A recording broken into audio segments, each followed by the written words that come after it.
자, 오늘은 요한복음 우리 지난 시간에 1절부터 3절까지 했습니다. 오늘은 4절부터 할 텐데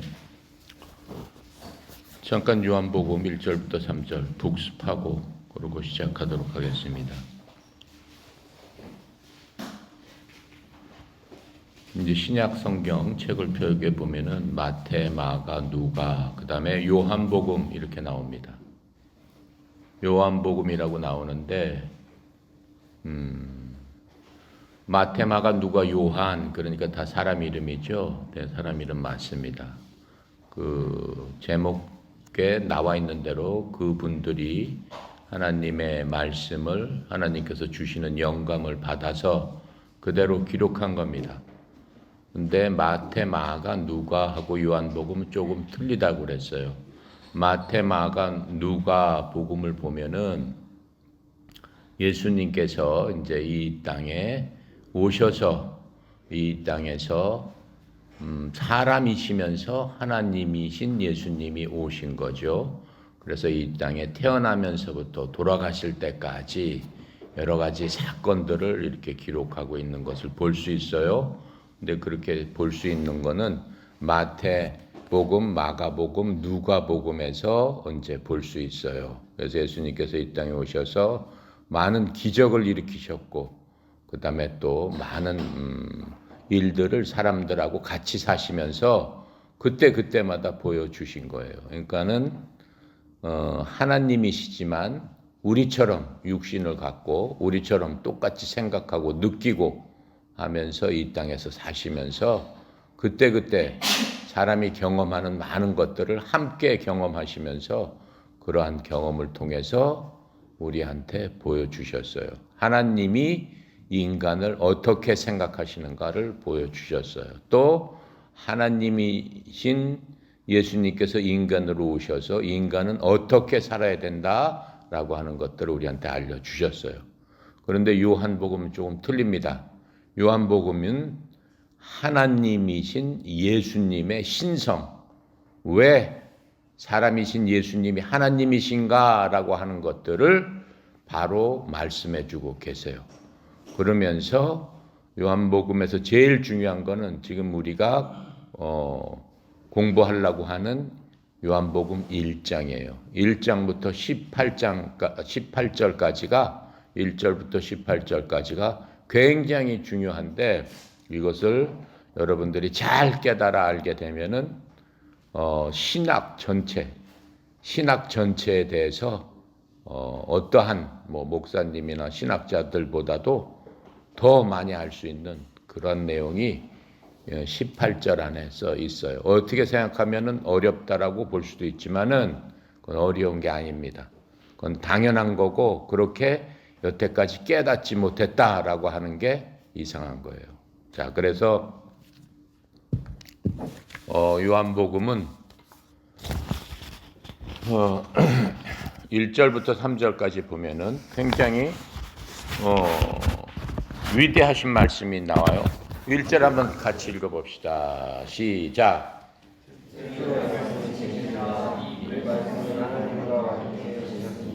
이 말씀 처음에 말씀이 계셨대요.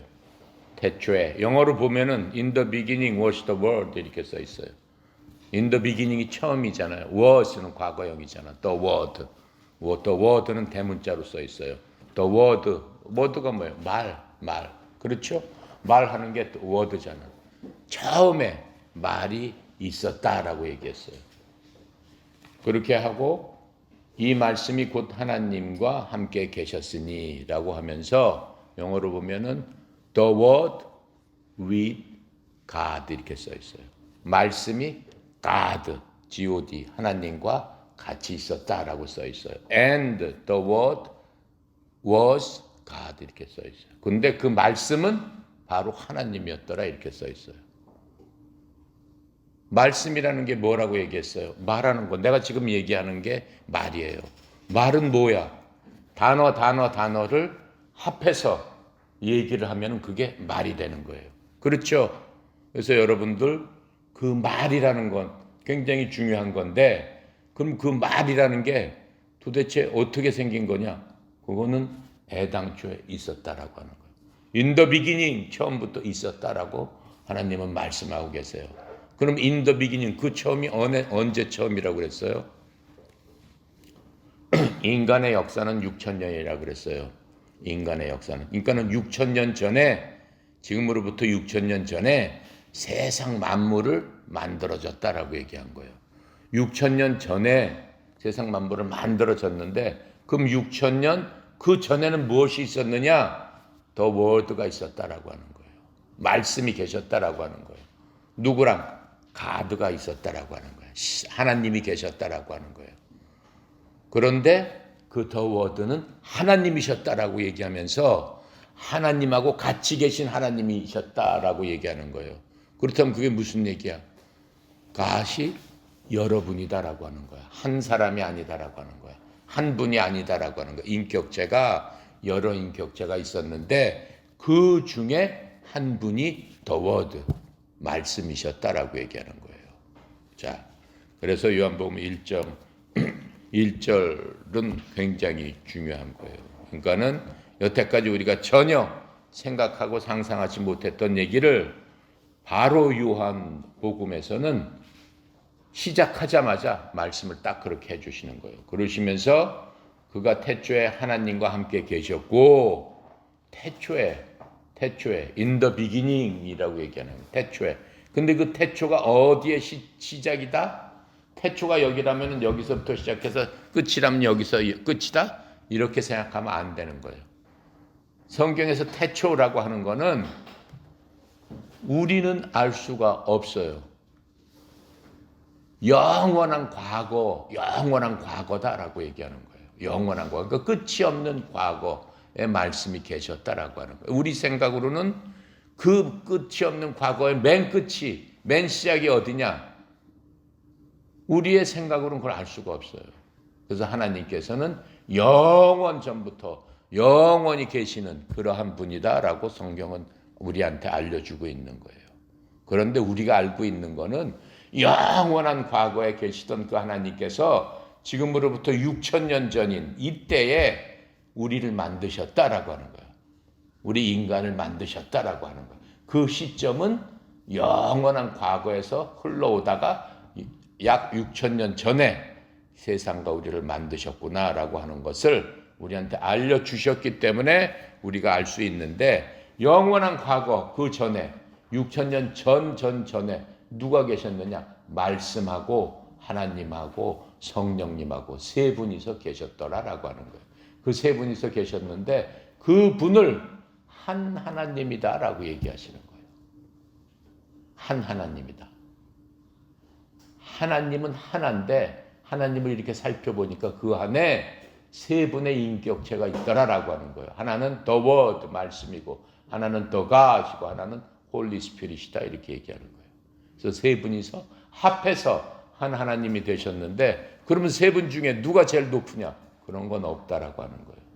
다 똑같다라고 하는 거예요. 다 전부 다 파워도 똑같고 능력도 똑같고 영광도 똑같고 권위도 똑같고 모든 것이 똑같아서 그 세 분이서 한 하나님을 만드셨다라고 지금 성경은 우리한테 알려주고 계십니다. 자, 그래서 이 요한복음을 우리가 공부하는 게 왜 중요하냐면은 요한복음은 성경 중에서 가장 나중에 써졌어요. 마태, 마가, 누가, 요번 네 번째니까 네 번째 써졌구나. 아니에요. 모든 성경이 다 써지고 성경은 66권이에요. 구약 39권, 신약 27권. 그 성경이 모두 다 써지고 마지막으로 요한이 쓴 게 요한복음이에요. 그래서 요한복음은 이 모든 쓴 성경을 말하자면 총정리해서 하나로 딱 묶어서 써준 거예요. 그만큼 요한복음은 굉장히 중요하지만 어떻게 보면 어렵지만 어떻게 보면은 또 가장 심오하고 가장 깊이가 있는 그러한 책이에요. 근데 그러한 깊이가 있는 책이기 때문에 우리가 반드시 알고 있어야 되는 그러한 책인 겁니다. 자, 그래서 3절에 보니까 만물이 그로 말미암아 지은 바 되었다. 그가 여기서 누구예요?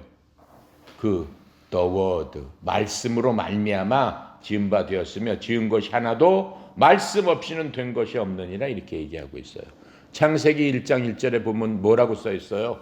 만물이 그가 모든 것 지었다라고 하면은 만물을 지은 그 책에는 어디에 써 있는 거예요? 성경 척 피면은 창세기라고 해서 창세기는 영어로 제네시스 차예요. 제네시스가 창세기라는 뜻이에요. 처음이라는 뜻이야. in the beginning이라는 뜻이야. 처음 만들어졌다라는 뜻이야. 그래서 창세기에 보면은 만물을 지은 과정을 얘기를 하고 있어요. 근데 만물을 뭘로 지었다라고 얘기하겠어? 말씀으로 지었다라고 얘기하잖아. 어떻게 해서 말씀으로 지었다라고 해? 하나님께 이르시되 빛이 있으라라고 하니 빛이 생겼더라라고 하는 거예요. 그게 무슨 얘기예요? 말씀으로 지은 과정을 보여주고 있잖아. 빛이 있으라라고 얘기하는 거는 말이잖아요. 말을 통해서 야 빛이 생겨라라고 했더니 깜깜한 어둠 속에 빛이 있어라 그랬더니 빛이 지절로 다 생겼다라고 하는 거예요. 저절로. 온 우주 가운데 빛이 밝혀졌다라고 하는 거예요. 그러니까 그것을 만든 게 누가 손으로 만들고 고생해서 만들고 공장 가서 그게 아니고 우주 만물은 하나님의 말씀으로 만들었는데 그 말씀이신 하나님께서 하나님 아버지하고 성령님하고 세 분이서 합해서 만드셨다라고 하는 거예요. 그러니까 여기서 말씀으로 빛이 있으라라는 게 말로 나오는 거잖아요. 만들어졌다라고 하는 거예요. 하나님께서 만드신 것 중에 말을 할 수 있는 게 누구예요? 말을 할 수 있는 생명체는 누구야? 오직 여러분하고 나밖에는 없어요.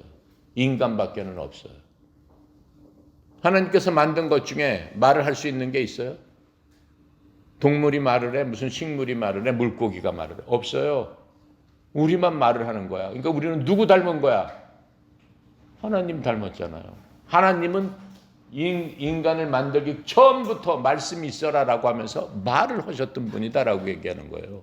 그럼 우리는 하나님을 닮았다라고 하는 거야. 말을 할 수 있는 것 자체가.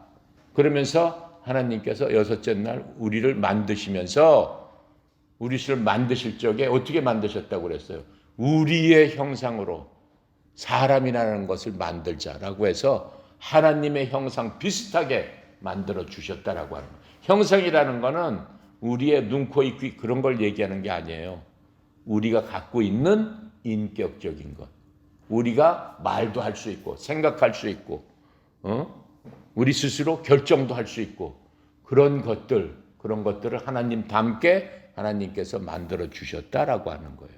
그렇게 하면서 우리를 하나님께서 만들어 주셨을 적에 하나님의 가장 큰 특성인 말을 할 수 있고 생각을 할 수 있는 그런 것들을 우리한테 넣어 주셔가지고 우리가 말을 하게 된 겁니다.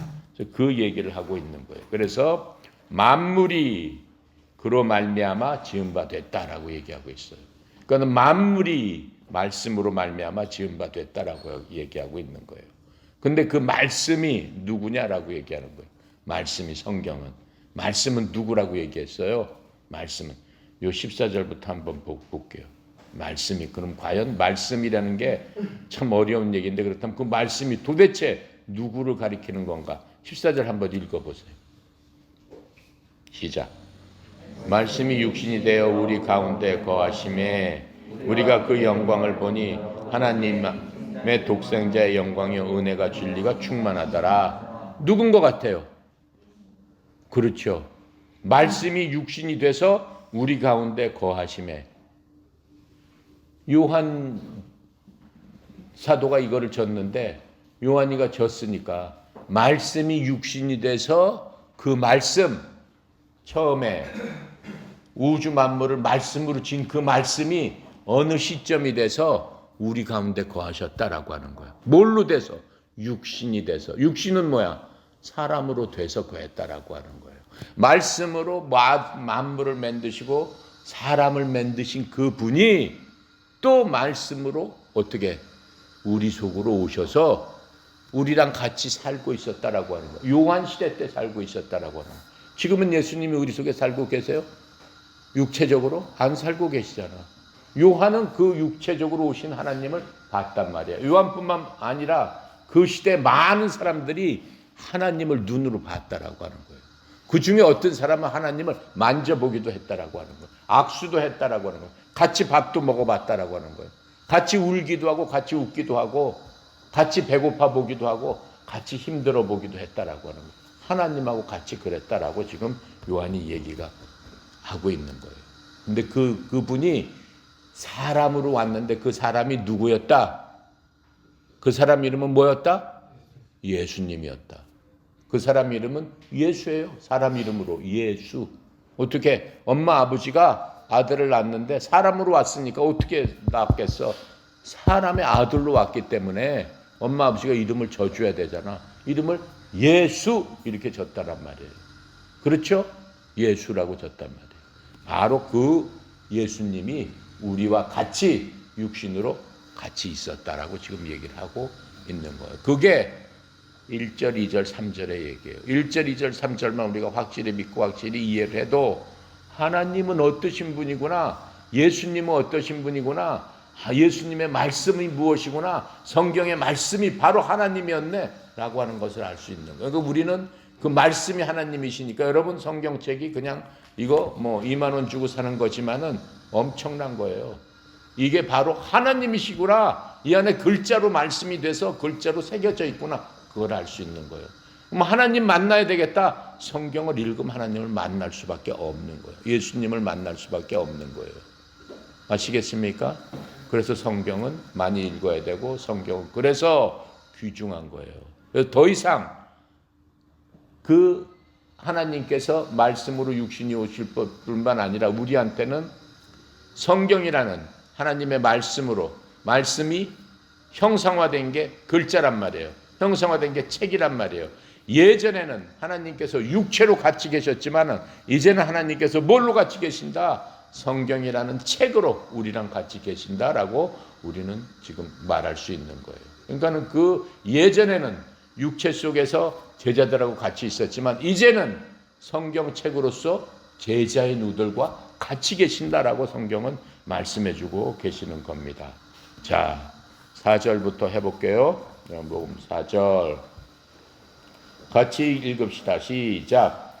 그 안에 생명이 있었으니 이 생명은 사람들의 빛이라. 자, 그 안에 생명이 있었으니 그 생명은 사람들의 빛이더라. 5절 읽어볼게요. 빛이 어둠에 비치되 어둠이 깨닫지 못하더라. 그 빛이 어둠 속에 비쳤지만 어둠이 그것을 깨닫지 못했더라라고 얘기하는 거예요. 예수님 안에 지금 생명이 있었다라고 성경은 얘기하고 있죠. 그 안에, 즉 예수님 안에, 즉 그 말씀 안에 뭐가 있었다? 생명이 있었다. 요한복음에서는 생명이라는 것, 생명은 영어로 뭡니까? life죠. life라는 말이 굉장히 많이 나와요. 성경 자체에도 많이 나오는데 특히 이 요한복음에는 생명이라는 말이 굉장히 많이 나와요. 생명은 굉장히 중요한 거예요. 우리가 제일 중요한 게 뭡니까? 바로 생명이에요. 생명이 없으면은 여기 앉아 있을 수도 없고 생명이 없으면 아무런 의미가 없어. 아무리 금메달을 많이 따고 아무리 돈을 많이 벌으면 뭐해? 생명이 끝나면 그게 물거품처럼 아무짝에도 소용이 없는 거예요. 아무리 대통령이면 뭐하고 아무리 막 뭐면 뭐해? 생명을 끊으니까 어떻게 되는 거예요? 사람들한테 잊혀져 버리고 아무런 의미가 없어져 버리는 거야. 다 끝나버리는 거예요. 그런데 그 생명은 하나님께서 주셔야 된다라고 하는 거예요. 바로 그 가장 귀중한 게 누구 안에 있었다라고 하는 거예요. 바로 말씀 안에 있었다. 말씀이신 예수님 안에 바로 그 생명이 있다라고 지금 얘기를 하고 있는 겁니다. 자, 6,000년 전 이 지구가 만들어진 게 지금으로부터 6,000년 전이라고 그랬어요. 6,000년 전 전 우주 공간에 전 우주는 껌껌했다고 그랬어요. 아무것도 없는 칠흑 같은 그런 거라고 그랬어요. 거기에 하나님께서 맨 처음에 만드신 게 태양이 아니에요. 가장 처음 만드신 게 지구예요. 그럼 지구 주위에는 엄청난 많은 별들이 있어요. 그걸 우리가 하늘에서 보면은 그걸 우주라고 해요. 우주. 그렇죠? 우주, 전체 우주를 우주라고 하는데 그 우주를 나눠 보면 우리가 눈으로 볼 수 있는 하늘에 보고 그 망원경으로 보고 해서 볼 수 있는 그러한 별들. 밤에 보면은 셀 수 없이 많은 별들. 그 별들이 과학자들이 그 별들이 있는 공간을 은하계라고 그래요. 그 은하계에는 그 별들이 그럼 몇 개나 있을까? 과학자들은 약 1억 개 정도가 있다라고 얘기를 해요. 1억 개 정도. 그것을 은하계라고 얘기를 하는 거예요. 은하계. 은하계는 1억 개 정도의 별들이 있어요. 근데 그걸로 끝나냐? 그게 아니다라고 하는 거예요. 1억 개 정도의 별들이 있는 것을 은하계라고 하고 그 은하계, 그러니까 1억 개 있는 별들이 모여 있는 그러한 은하군이 있다고 그랬어요. 그럼 은하군은 몇 개냐? 약 1억 개 정도가 또 있다라고 하는 거예요. 1억 개 정도의 별들이 은하계인데 그 은하계처럼 생긴 그 것들이 우주 공간에는 1억 개가 있다라고 하는 거예요. 그걸 은하군이라고 한다라고 하는 거예요. 은하군이 모여 있는 그런 것들이 또 있다라고 하는 거예요. 그걸 은하군단이라고 얘기를 한다라고 과학자들은 얘기하고 있는 거예요. 그러니까는 실로 별이라고 하는 것은 우리가 셀 수가 없이 무한대로 많은 거예요. 그렇게 엄청난 별들을 뭘로 만들었다? 말씀으로 만들었다라고 하나님께서 말씀하고 계시는 거예요. 내가 그 별들을. 별이 있으라라고 하니까 지자리에 그냥 제 자리에 그대로 별들이 다 생겨났다라고 말씀을 하고 계시는 거예요. 자, 그런데 하나님께서 그 4절에 보면은 그 안에 생명이 있었으니 이 생명은 사람의 빛이라라고 얘기를 했어요. 근데 생명은 조금 아까 내가 얘기한 대로 여러분이나 나나 생명을 갖고 태어났어요. 생명은 어머니 아버지로부터 받았어요. 어머니 아버지로부터 받아가지고 계속 올라갑니다. 할아버지, 고조할아버지, 증조할아버지 쭉 올라갑니다. 대대로 올라가면은 그 생명은 누구로부터 오겠느냐라고 하는 거예요.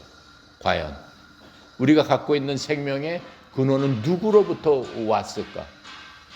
어디서부터 왔을까? 어떤 과학자들은 어디서부터 왔다고 그래요? 생명이 없는 데서부터 생명이 시작됐다라고 얘기하는 거예요. 생명이 없는 데서부터 돌 같은 데서 갑자기 조그만 생명체가 하나 생기더니 아메바 같은 게 생기더니 그게 점점 변해서 개구리가 되고 뭐가 되고 뭐가 되고 뭐가 나오고 해서 나중에 원숭이가 되고 원숭이로부터 인간으로 변화됐다. 그게 진화론이다라고 하는 거예요. 근데 과학으로 보면은 그렇게 생명은 나올 수 없다라고 얘기를 하고 있어요. 생명은 꼭 생명이 있는 데서만 생명이 나오는 거지 아무것도 없는 저런 스피커에서 갑자기 생명체가 나올 수 없다라고 하는 거예요. 이렇게 돌덩어리 같은 콘크리트에서 이걸 아무리 놔둬도 몇백 년이 지나도 이 속에서 갑자기 생명체가 나올 수 없다라고 하는 거예요. 그래서 사람에서는 사람이 나오는 거고, 그렇죠? 말이나 호랑이한테는 말이나 송아지가 나오는 거지, 사람한테서 갑자기 뱀이 나오고 말이나 송아지한테서 갑자기 거북이가 나오고 뭐 악어가 나오고 그럴 수 없다라고 하는 거예요. 그래서 한 종으로부터는 한 종이 나올 수밖에 없는 그러한 거다. 그것이 생명체가 나오는 거다라고 얘기를 하고 있는 거예요. 다른 것은 절대 그렇게 될 수 없다라고 얘기를 하고 있는 겁니다. 자, 그런데 그 생명은 누가 줬다는 거예요? 하나님께서 6,000년 전에 어떻게 하셨다는 거예요? 말씀으로 생명을 주셨는데 그 생명을 주실 수 있는 그분, 바로 그게 예수님인데 그분은 왜 생명을 줄 수 있어? 그 안에 생명이 있기 때문에 생명을 줄 수 있다라고 얘기하는 거예요.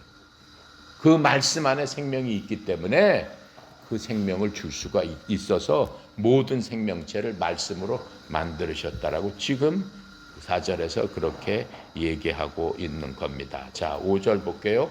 빛이 어둠에 비치되 어둠이 깨닫지 못하더라라고 얘기를 했어요. 자, 이 요한복음의 특징은 뭐냐면은 빛에 대해서 또 얘기를 하고 있어요. 세상을 만드실 적에 이 세상 자체는 어떻다라고 그랬어요? 깜깜하다고 그랬어요. 모든 것들이 깜깜하다고 그랬어요. 모든 것들이. 빛이라는 것 자체, 개념 자체가 없었다라고 지금 얘기를 하고 있습니다. 만약에 태양이 10분만 비추지 않으면 어떻게 될 것 같아요? 모든 생물들은 다 죽어버립니다. 10분만 태양이 안 비치면 느닷없이 영하 수만 도로 내려가 버리는 거예요.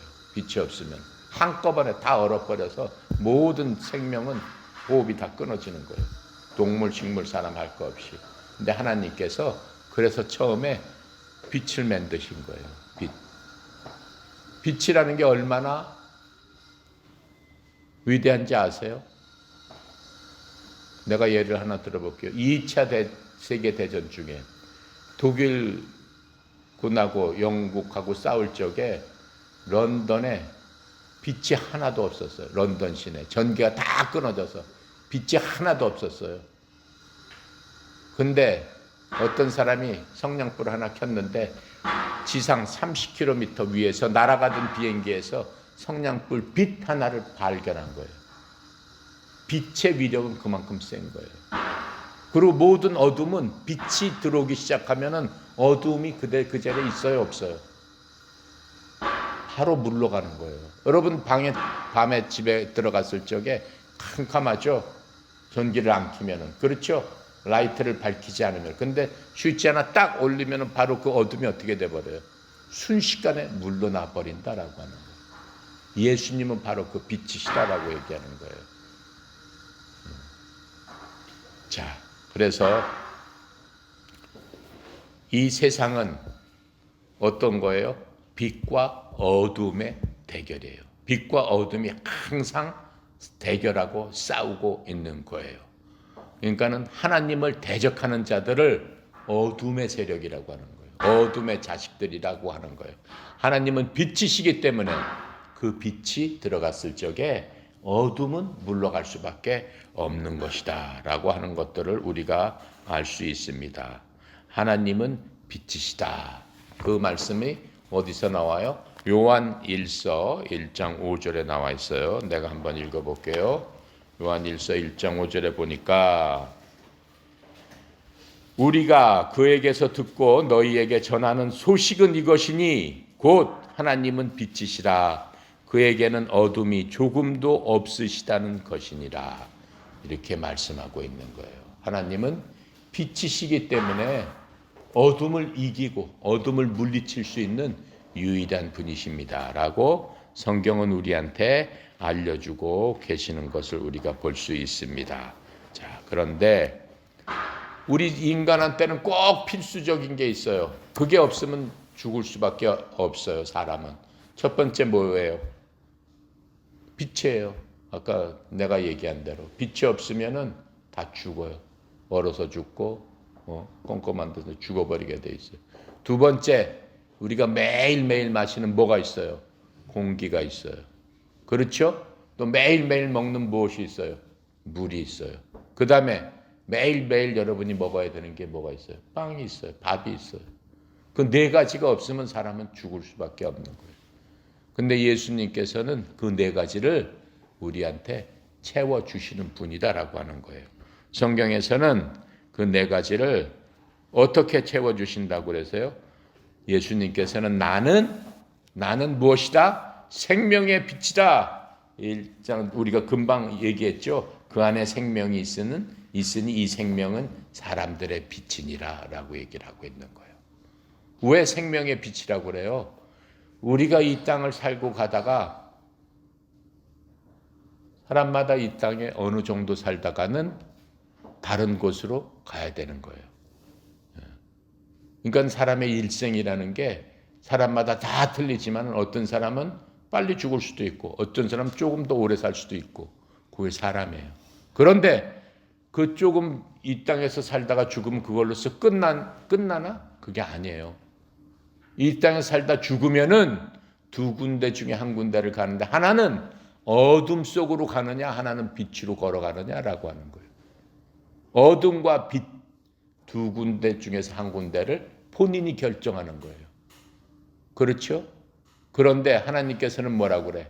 영원한 생명의 빛이다라고 얘기하시는 거예요. 그쪽으로 와라라고 말씀하고 계시는 거예요. 그렇죠? 자, 그래서 하나님께서는 생명의 빛이다. 나는 빛이다. 라고 얘기를 하고 계세요. 또 예수님은 뭐예요? 생명의 숨이다. 예수님은 생명의 숨이다. 예수님께서는 우리의 영원한 생명의 호흡이시다라고 성경은 말씀하고 계세요. 그것뿐만 아니라 예수님께서는 생명수가 되신다라고 얘기하고 있어요. 우리가 물이 없으면 죽는 것처럼 예수님을 마시지 않으면 죽을 수밖에 없다라고 하는 거예요. 이 땅에서는 물이 있으니까 물리적인 그런 물이 있으니까 그냥 육체를 갖고 있는 동안 살 수 있지만 육체를 갖고 살 수 있는 거는 불과 눈 깜빡할 사이다라고 하는 거예요. 영원히 사는 그때는 뭐가 필요해? 영원한 생명수가 필요한데 그분이 바로 예수님이다라고 얘기하고 있어요. 4장 14절에 그렇게 얘기하고 있어요. 4장 14절 보니까 내가 주는 물을 마시는 자는 영원히 목마르지 아니하리니 내가 주는 물은 그 속에 영생하도록 솟아나는 샘물이 되리라. 이렇게 말씀하시면서 내가 주는 샘물을 니네들이 마셔라라고 얘기하고 계세요. 즉 하나님께서 니네들을 영원히 빛 가운데 내가 너를 살게 해주겠다라고 말씀하고 계시는 겁니다. 그리고 예수님께서는 내가 또 빵이다라고 말씀하세요. 한 페이지 더 넘겨볼게요. 6장 35절 보니까 예수님께서 자신을 뭐라고 말씀하시냐면은 예수님께서 이르시되 나는 생명의 떡이니 빵이니 내게 오는 자는 결코 줄이지 아니할 터이요 나를 믿는 자는 영원히 목마르지 아니하리라 이렇게 말씀하고 계세요. 자, 그래서 우리가 예수님이 생명의 빵이요 물이요 숨이요 빛이요라고 하는 것을 언제 믿어야 돼? 내가 이 땅에서 죽는 그 시점에서 죽고 나서 믿어야지. 그때 가서 이게 다 필요하니까. 근데 그걸 먹을 수 있어요? 빵을 먹을 수 있고 물을 마실 수 있고 숨을 쉴 수 있고 예수님의 빛을 볼 수 있어요? 없다라고 하는 거예요. 그냥 어두운 가운데로 가버려야 된다라고 하는 거예요. 그때는 이미 우리 속에는 그런 게 없다라고 하는 거예요. 그러면 그 어둠의 자식이 되어서 어둠 가운데서 영원히 불 속에서 불구덩이 용광로 같은 데서 어둠 가운데서 비참하게 살아야 된다라고 하는 거예요. 비참하게, 엄청 비참하게 그 속에서 끝까지 살아야 된다라고 하는 거예요.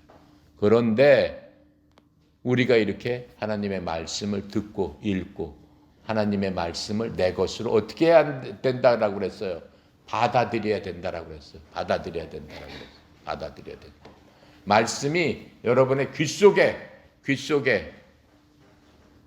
들릴 적에 그냥 그것을 무시하면 안 된다라고 그랬어요. 그 말씀을 어떻게 내가 믿고 받아들여야 된다라고 그랬어요. 그 말씀을 받아들여야 된다라는 게 뭐예요?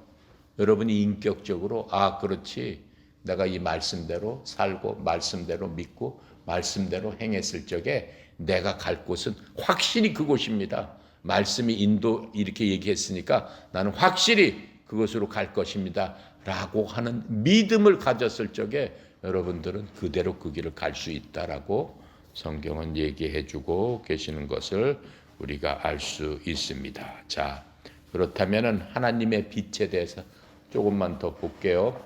구약 성경에 보면은 하나님을 본 사람이 있어요. 하나님을 본 사람은 하나님께서 뭐라고 그래? 다 죽는다라고 했어요. 그럼에도 불구하고 하나님을 본 딱 한 사람이 있어요. 그게 누구냐면은 모세라는 사람이에요. 모세가 하나님께 십계명 우리가 성경 앞에 보면은 십계명이라고 있어요. 그것을 하나님으로부터 받아서 백성들한테 전해준 사람이 모세라는 사람이에요. 그 모세가 그 계명을 받기 위해서 하나님 앞에 갔습니다. 하나님 앞에 가서 하나님께서 이 계명을 백성들한테 전해줘라라고 했을 적에 하나님 저한테 하나님 한번 보여주세요라고 했더니 하나님께서 나를 본 자는 다 죽는다.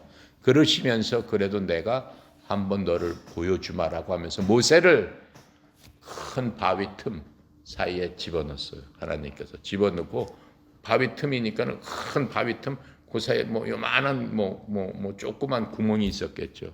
예, 구멍이 조그맣게 있었겠지. 그래서 그 구멍으로 볼 수 있게 하시면서 하나님께서 지나가셨어요. 지나가셨는데 하나님을 정면으로 보지는 못했고 하나님의 뒷모습만 휙 하고 지나가는 것을 보여주셨어요. 그런데 그 모세가 그렇게 보고 난 다음에 백성들한테 내려왔어요. 백성들한테 야, 내가 하나님께서 이렇게 주신 그 계명을 갖고 여러분한테 전해주러 왔습니다 라고 왔는데 백성들이 모세를 바라봤을 적에 백성들이 눈이 부셔서 모세를 볼 수가 없었어요. 모세를 볼 수가 없고 모세가를 보니까 백성들이 너무나 두려운 마음에 있어서 모세하고 같이 이렇게 앉아서 얘기를 할 수가 없었어요. 그러니까는 모세한테 너무 눈이 부셔서 볼 수가 없습니다. 그랬더니 모세가 백성들하고 얘기할 적에 얼굴을 천으로 가리고 얘기를 했어요. 그 정도로 하나님의 영광이 어떻다라고 하는 것들을 인간에게 보여주신 거예요. 인간은 우리 인간이 우리의 생각으로는 상상할 수 없는 부분이 하나님이에요. 내가 분명히 얘기했잖아요. 하나님께서 말씀으로만 우주 만물을 다 창조하는 그렇게 큰 능력과 영광을 가지신 분인데 감히 그분 어떻게 우리 인간이 대할 수 있겠느냐라고 하는 거예요. 우주 만물에서 인간을 보기에 우리 인간은 어떻겠어? 먼지 같다라고 하지 않겠어요? 먼지 같은 존재다라고 하지 않겠어요? 그런데 하나님께서 먼지 같은 우리한테 어떻게 했다는 거예요?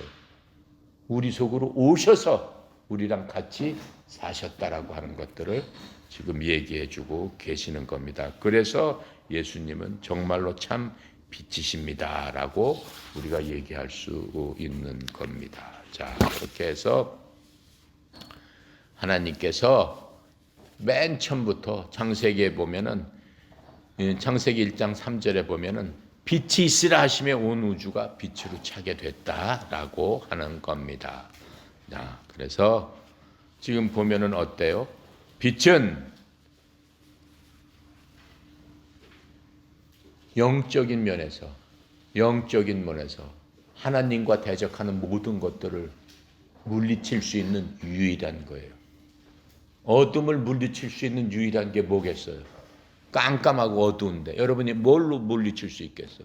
소리를 지른다고 해서 껌껌한 어두움이 어떻게 환하게 변하겠어요? 어둠을 물리칠 수 있는 유일한 방법은 뭐예요? 빛을 밝히는 것밖에는 없어요. 여러분 속에서 빛을 밝혔을 적에 그 어두운 것들이 물러간다라고 하는 거예요. 유일한 길이에요. 근데 그 빛은 누구예요? 예수님이다라고 하는 거예요. 예수님이다.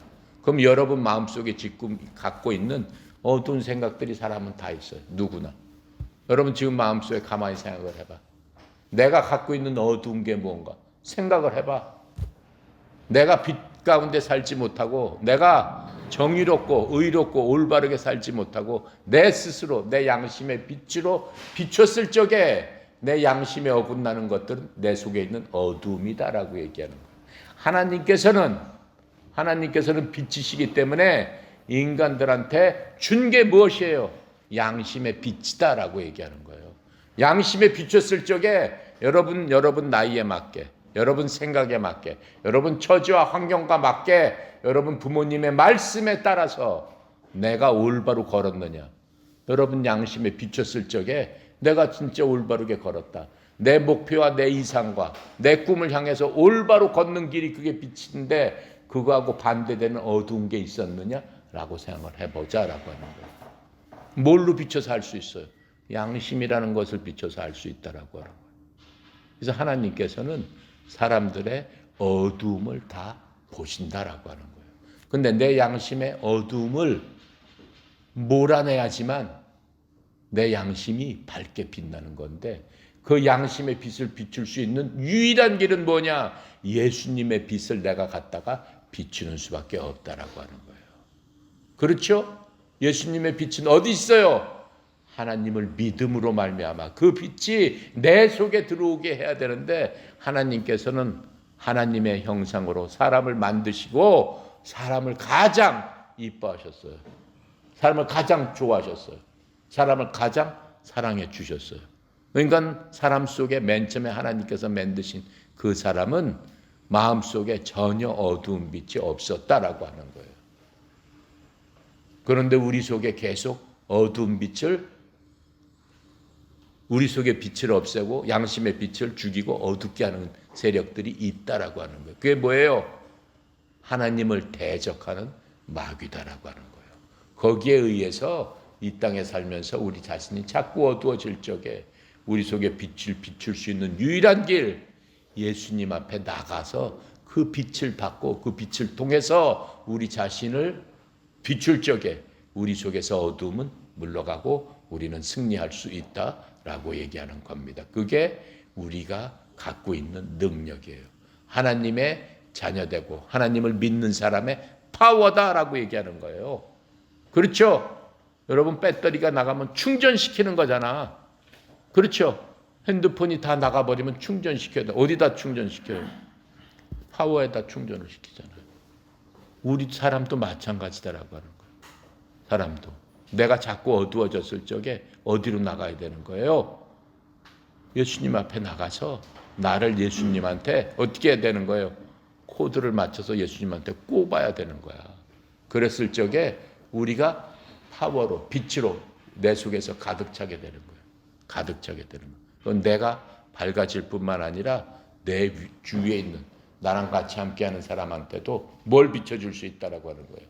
예수님의 빛을 나를 통해서 비춰줄 수 있다라고 얘기하는 거예요. 하나님께서는 우리한테 그렇게 해라라고 말씀하고 있는 겁니다. 그런데 하나님께서는 그 빛을 받지 못하는 사람들에 대해서도 얘기를 하고 있어요. 그 빛을 받지 못하는 사람은 뭐라고 말씀하시느냐? 내가 읽어볼게요. 고린도후서 4장 3절부터 6절까지 있어요. 자, 내가 그냥 읽을 테니까 들어보세요. 만일 우리 속에 복음이 가려졌다면, 복음은 뭐예요? 하나님의 말씀이에요. 말씀이 육신이 돼서 이 땅에 오신 그 예수님께서 하신 그 말씀, 즉 복음은 하나님이다라고 얘기하는 거예요.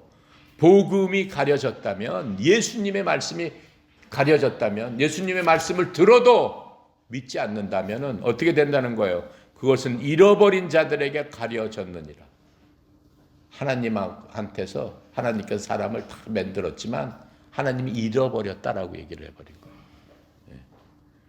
4절에 그들 속에서 이 세상의 신을 믿지 않는 자들의 마음을 가려 하나님의 형상이신 그리스도의 영광스러운 복음의 빛이 그들에게 비치지 못하게 하였느니라. 이 세상 신이 하나님의 빛을 가려버렸다란 말이에요. 이 세상 신은 그러니까 어둠의 세력이 하나님의 빛보다 더 컸다라고 얘기해요. 이 세상 신이 뭐예요? 많단 말이에요. 이 세상 신은. 노는 거 좋아하는 사람은 그게 이 세상 신이에요. 하나님보다 돈을 더 좋아하겠다면 그게 이 세상 신이에요. 하나님보다 더 큰 것들이 하나님의 말씀을 가려버려서 하나님께는 잃어버린 사람이 되어버렸다. 하나님 슬퍼하시면서 말씀하시는 거예요.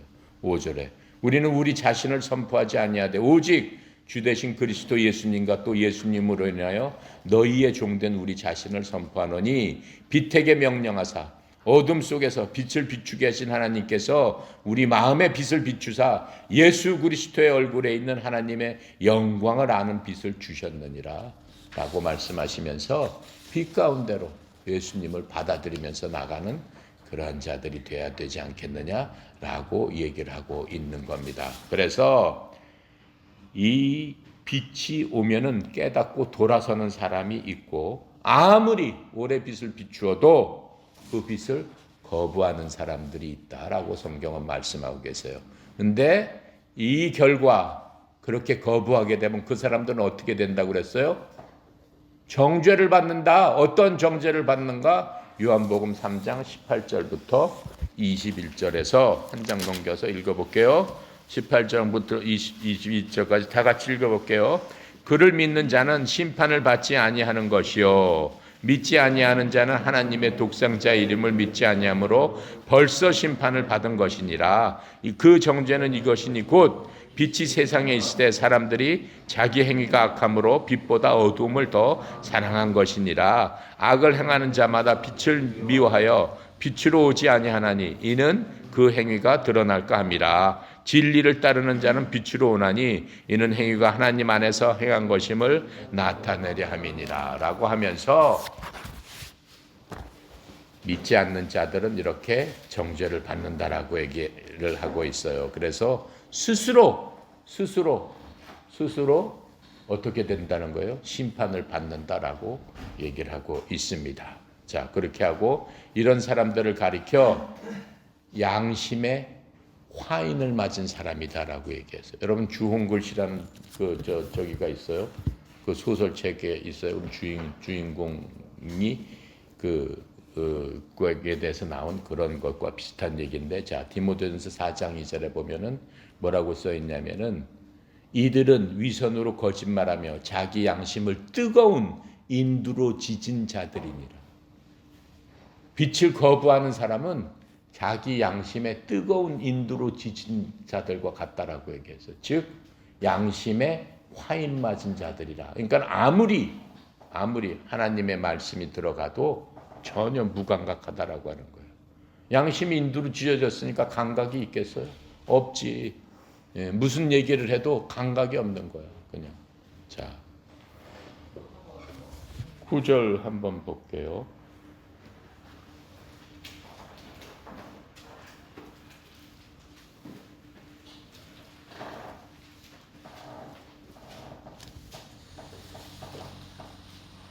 빛에 대해서 지금 얘기하니까는 6절, 7절을 빼고 9절부터 갑니다. 9절 읽어볼게요.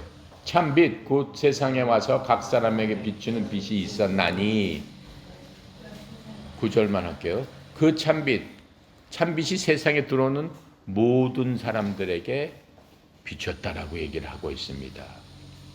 모든 사람들에게 비쳤다라고 얘기하고 있어요. 그러니까는 하나님 앞에 우리가 누구나 죽으면은 하나님 앞에 갑니다. 여기 중에서 누가 빨리 하나님 앞에 갈지는 아무도 몰라요. 아무도 모르지만 하나님은 알고 계세요. 하나님께서 내 앞에 와라 라고 하면 가는 거예요. 그냥 사람이 죽는 것 같지만 그냥 죽는 게 아니에요. 하나님께서 부르시는 거예요. 부르시는 날에 가는 거예요. 부르시는 날에 가는데 사람들은 그 앞에 가서 하나님 앞에 변명 못한다라고 하는 거예요. 나는 하나님을 안 적이 없습니다. 하나님이 언제 내게 빛을 비춰주셨습니까? 하나님께서 언제 나한테 예수님 믿으라고 말씀을 하셨어요? 그렇게 변명 못한다라고 하는 거예요. 그 빛 앞에서는 변명할 수 없다라고 하는 거예요. 그 빛은 변명할 수 없는데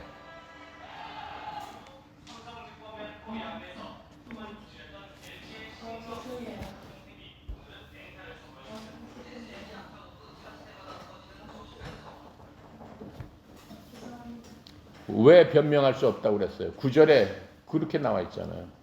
9절에 참빛이 세상에서 각 사람에게 비치는 빛이 있었다라고 얘기하는 거예요. 어느 한 사람한테도 그 빛이 비춰주지 않은 적이 없었다라고 하는 거예요. 사람으로서 태어난 모든 사람한테는 다 빛이 비춰져 있다라고 얘기하는 거예요. 성경은 지금 그렇게 얘기하고 있어요.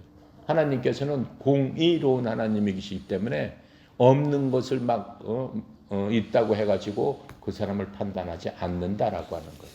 누구한테나 빛은 비춰져 있다라고 하는 거예요. 로마서 1장 18절부터 20절에 그 얘기를 하고 있어요. 제가 얘기할 테니까 잘 들어보세요. 아무도 어느 때나 하나님을 보지 못하였으되, 여러분 하나님 본 적이 있어요? 없잖아. 여러분이나 나는 하나님을 직접 본 적은 없어요. 하나님 품속에 계신 독생자께서 그분을 밝히 드러냈느니라. 즉 예수님께서 그 하나님을 밝히 보여주셨다라고 얘기하는 거예요. 유대인들이 예루살렘에서 제사장들과 레위 사람들을 그에게 보내어 내가 누구냐 하고 물었을 때 그의 증언이 이러하니라. 그가 시인하고 부인하지 아니하며 시인하여 나는 그리스도가 아니라 하며 해와 달과 별과 창조물, 그래서 변명을 할 수가 없느니라. 그렇죠? 자, 예수님께서 하나님으로서 이 땅에 오셨다라고 한 거예요. 이 땅에 오셔가지고 모든 사람들을 통해서 예수님이 어떤 분이다라고 하는 것들을 이미 우리한테 밝히 성경으로 이미 말씀해 주고 계시는 것들을 우리가 알 수 있습니다. 그런데 우리의 양심은 어떤 거예요? 로마서 2장 14절부터 15절에 보면 이렇게 말씀하고 계세요. 율법을 소유하지 않은 이방인들이 본성을 통해 율법 안에 들어가는 것들을 행할 적에 이런 사람들은 율법을 소유하지 않아도 자기에게 율법이 되나니. 율법이라는 건 하나님께서 특별히 이스라엘 백성한테만 줬어요. 그러면 우리는 이스라엘 백성도 아니에요. 그리고 이스라엘 시대 때 살았던 우리 조상들 많이 있어요. 많이 있어요. 근데 그 사람들도 하나님 앞에 섰을 적에 나는 이스라엘 백성들도 아니고 하나님께서 율법, 십계명도 나한테 주지 않으셨는데 내가 왜 거기에 대해서 심판을 받아야 됩니까? 라고 얘기할 수 없다라고 하는 거예요. 그러니까는 옛날 이순신 장군이나 계백 장군이나 옛날 사람들, 그 사람들이 하나님 앞에 섰을 적에 언제 하나님이라는 걸 우리한테 알려주셨습니까? 이렇게 얘기 못한다라고 하는 거예요. 하나님 앞에 섰을 적에. 왜? 네 양심이 있지 않느냐? 라고 하나님께서 말씀하시네요. 네 양심이 곧 내가 준 빛인데 내 준 빛대로 네가 양심대로 했어? 그렇게 하나님 물어보실 적에 한 사람도 난 양심이라는 것들을 받지 않았습니다. 라고 얘기할 사람이 누가 있느냐라고 성경은 지금 얘기를 하고 있는 겁니다. 그래서 이런 사람들은 또한 자기 양심이 증언하여 자기 생각들이 서로 고소하고 변명하는 가운데 자기 마음속에 기록된 율법의 행위를 보느니라. 자기 스스로 자기가 판단한다라고 하는 거예요. 그거는 여러분이 여러분 스스로 다 판단을 계속적으로 하고 있다라고 하는 거예요. 무슨 일 하면서 내가 뭔가가 잘못을 했다라고 하면서 떳떳하지 못하다라고 하면 이미 하나님한테는 판단을 받았다라고 성경은 얘기하고 있습니다. 그래서 지금 밀림에 사는 사람, 아프리카에 사는 무슨 식인종이나 지금 이북에 있는 김정은이나 무슨 어떠한 악한 사람도 하나님 앞에 섰을 적에 나는 하나님을 모릅니다 라고 못한다라고 하는 거예요. 사람을 만들 적에 주신 그 양심에 따라서 하나님은 판단하신다라고 성경은 말씀하고 있는 겁니다. 그래서 그 양심과 반대되는 사람은 또 하나님께서 뭐라고 말씀하시냐면은 로마서 1장 21절에 보면은 그들이 하나님을 알되 그분을 하나님으로 영화롭게 하지도 않고 감사하지도 아니하고 오히려 자기들의 상상 속에서 허망해지고 또 그들의 어리석은 마음으로 어두워졌느니라 이렇게 얘기하고 있어요. 그게 하나님 안 믿는 사람의 마음의 특징이다라고 성경은 얘기하고 있어요. 자, 그러면서 또 그들은 어떻게 얘기하냐면은 스스로 지혜롭다고 생각하고 어리석은 자가 되어 썩지 아니할 하나님의 영광을 썩을 사람이나 새나 네 발 달린 짐승이나 기어다니는 것들과 같은 형상으로 바꾸었느니라 라고 하면서 하나님을 믿어야 될 그 마음속에 그것을 내다버리고 자기가 좋아하는 오락을 한다든가 무슨 다른 걸 한다든가 뭘 한다든가 하는 걸로 바꾸어 버렸다라고 지금 얘기를 하고 있습니다. 그래서 하나님께서는 어떻게 이들을 심판하시느냐. 또한 그들이 자기 지식 속에 하나님 두기를 싫어하며 하나님께서도 그들을 버림받은 생각에 내주사 합당하지 못한 그 일들을 행하게 하셨느니라.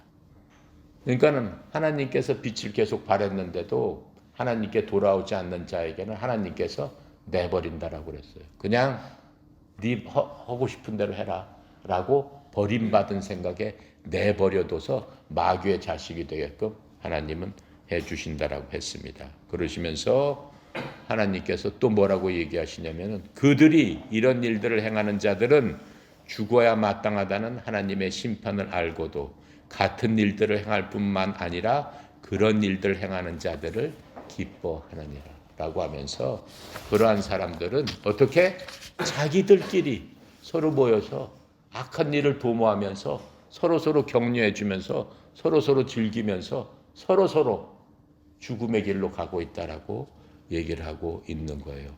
그렇게 하다 죽은 사람이 누구예요? 성경에서는 우리한테 보여주고 있어요. 그런 일 하다가 싹 다 죽었는데 어떤 사람이라고 그랬어요? 노아의 홍수 때.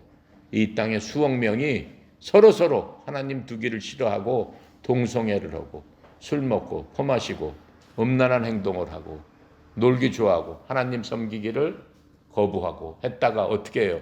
노아가 계속 얘기하죠. 하나님의 심판이 이르렀으니까는 여러분 정신 차리세요 라고 했는데 정신 차려요? 안 차려요? 안 차려요. 노아가 산속에서 큰 배를 만드니까 노아 보러 다 뭐라고 그랬어요? 미쳤다라고 그랬어요. 미친 거 아니냐? 배를 바닷가에서 만들어야지 왜 산 꼭대기에다 배를 만드냐? 미쳤다라고 그랬어요. 노아는 몇 년 동안만 120년 동안 배를 만들었어요. 하나님께서 만들라라고 하는 하나님 말씀에 순종하면서 그러면서 곧 세상에 심판이 오니까 하나님을 믿고 회개하고 정신 차리세요라고 했는데 차려요? 안 차려요? 어떻게 됐어요?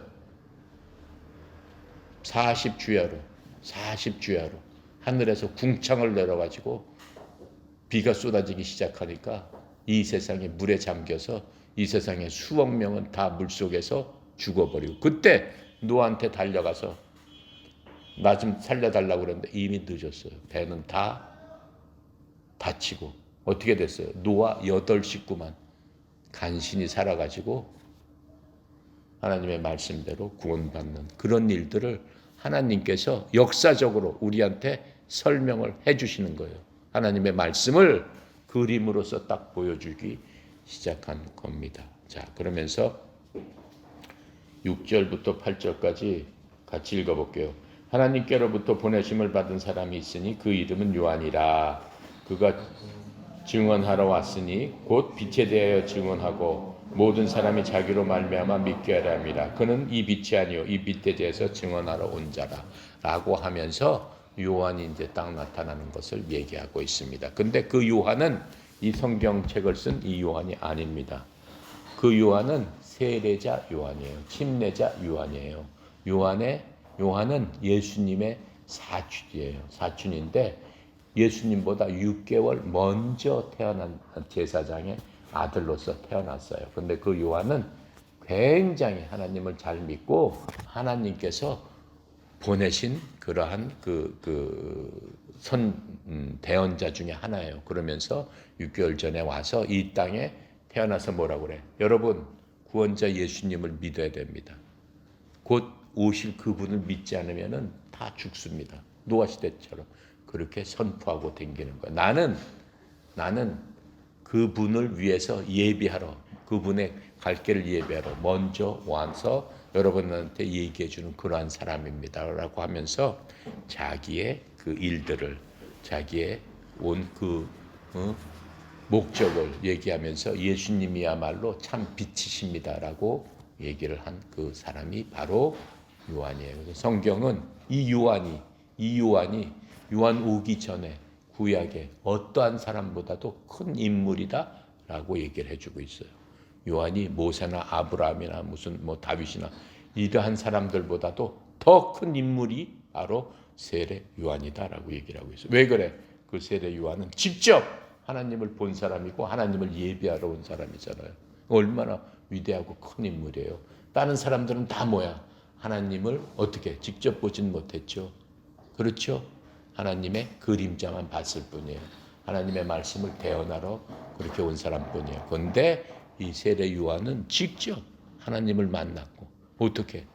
하나님한테 어떻게?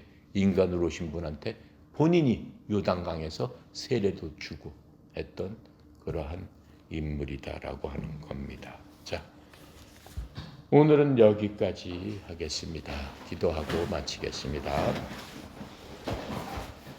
하나님 은혜 감사합니다. 우리에게 참으로 귀한 말씀을 통해서 하나님을 깨달아 알 수 있게 도와주시고 또 말씀이 육신이 돼서 이 땅에 오신 그 분이 바로 예수님이고 하느님이심을 말씀으로 밝히 알려주시고 이 말씀으로 세상 만물을 지으셨는데 그 말씀이 또 우리 속에 계시고 또 이 말씀이 이 세상 끝까지 우리를 지키고 보호하여 주신다고 우리한테 약속해 주셨사오니 오직 인생 살아가면서 이 땅에서 사는 우리가 생명을 갖고 있는 그 기간 동안 하나님 앞에 온전히 순종하며 주의 종으로서의 사명, 하나님의 아들, 딸로서 삶을 사는데 부족함이 없도록 믿음을 주시옵시고 하나님의 말씀을 들을 적에 깨달을 수 있는 지혜와 계시의 영을 부어주셔서 하나님 기뻐하시는 그러한 저희들 다 될 수 있도록 주님 축복하시고 인도하시고 도와주시옵소서. 특별히 협회를 이끌어가는 송영희 사장님 주님 축복하여 주셔서 우리 협회 속해 있는 우리 선수들 또 교육생들 또 지도자들 지부장님들 모든 사람이 한마음 한뜻으로 하나님을 섬길 적에 우리 협회가 이 땅에서 하나님 맡겨주신 사명을 잘 감당하고 주님 앞에 섰을 적에 잘했다 사랑하는 아들아 딸아 칭찬받는 저희들 다 되도록 주님 송영희 회장을 통해서 우리 협회가 온전히 설 수 있도록 인도하여 주시옵소서. 모든 것 주님께 의탁드립니다. 감사드리며 예수 그리스도 이름으로 기도드렸나이다. 아멘. 감사합니다.